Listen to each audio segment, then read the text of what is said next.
Now we're going to speak about what options do we have with editing softwares.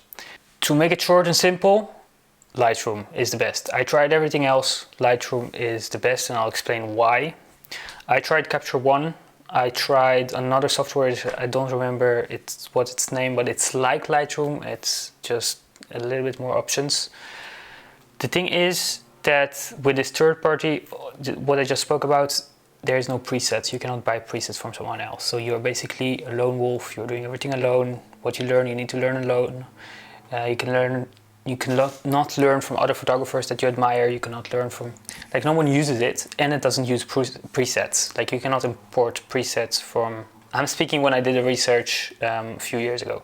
You cannot import presets, Lightroom presets from the creators you like, or if you want to change your style or those things, you cannot import it to there.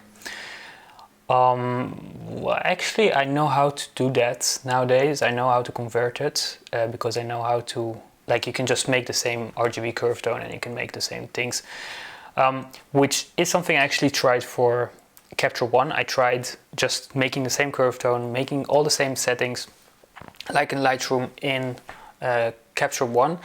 I still got a reddish skin tone at the shadows. So, for example, if here I have a shadow or here I have a shadow, I would get a little bit of reddish and weird effects that I don't get in Lightroom. So it's maybe a different language of working. I'm not sure exactly what it is, but I tried Capture One. I think it's a great software. It's amazing.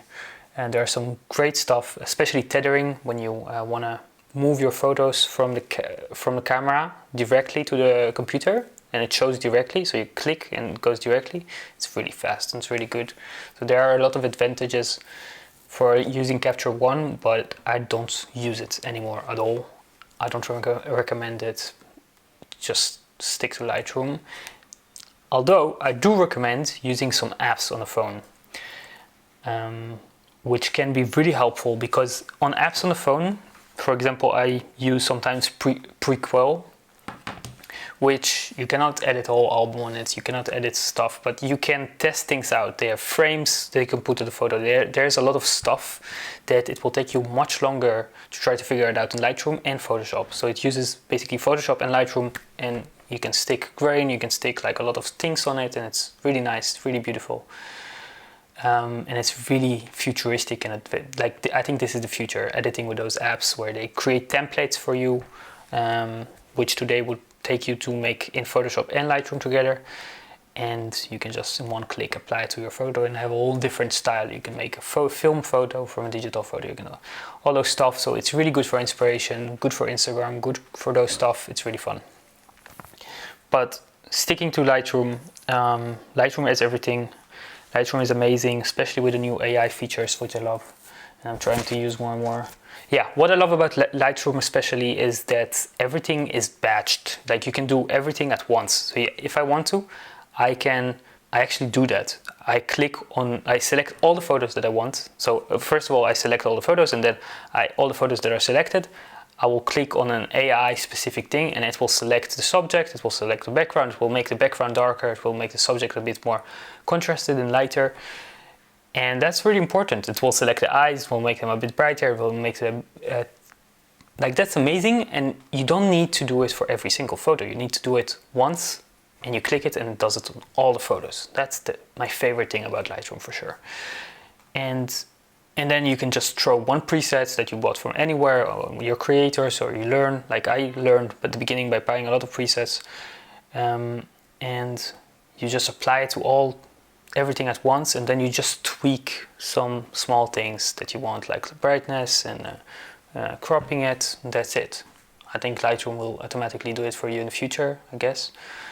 But that's amazing. And also, that's another thing, Lightroom is evolving. Adobe is going the right direction with changing a lot of things and using AI, using those kind of things. So it's going to be interesting where it's going to go in the future, and they are the leaders in it. Capture One does not do it.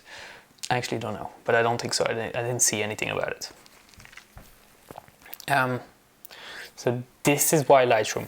Now we can go into if to use Lightroom on an iPad, tablet, computer or phone.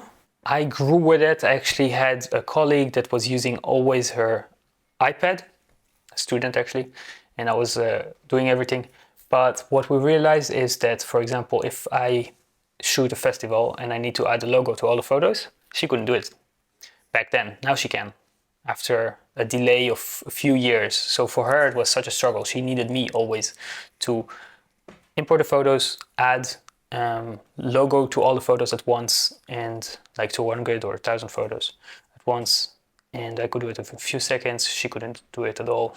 If she would want, she would need to go open Photoshop and do it on each photo, export it. It will be a nightmare. So that's also a big thing. iPad is amazing. iPhone is amazing. It's the same version. It's great. Yeah, I can't, like, if you're just starting out, you can use your phone on mobile, definitely, no problem. You just need to import the RAWs to there. Should be good. Like, I mean, it's good, it's working. And on an iPad also, it's a bit harder with SD cards and hard drives and all those things. Yeah, definitely do that. That's all good. Would recommend it. Computer is just easier. You have all the files. You can edit the websites more, like, better. You can have multiple SD cards, hard drives connected to your computer. It's just a better workflow. It's just faster, more professional. I do have an iPad also. Sometimes I bring it to work so I can connect it, show it my clients directly. But I still prefer a laptop actually. It's just a bit heavier. Yeah, that's it. That's about it. Which software to use. Next chapter I will show you how to use Lightroom for nothing, starting from nothing, and we'll learn also Photoshop and other stuff.